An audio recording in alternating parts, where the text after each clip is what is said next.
This is the robot arm, this is the button box, this is the control box, this is the robot control box cable, this is the power cable, and this is the screws used to fix the robot arm. This is where the robot control box cable comes out. The bolt on the left side of the cable corresponds to the x-axis of the base coordinate, and the bolt on the right side corresponds to the y direction of the base coordinate. Use an Allen key to tighten the 4 screws in sequence. Installation completed. Firstly, plug in the robot control box cable and tighten it counterclockwise.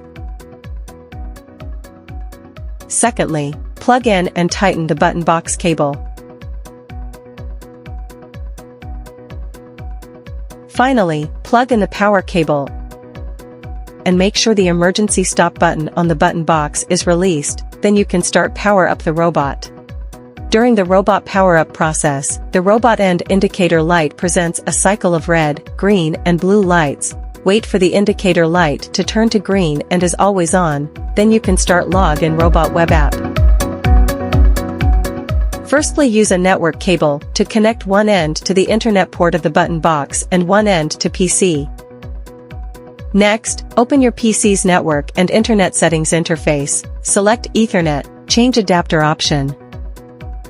Select the connected Ethernet, right-click its properties, select IPv4 to modify.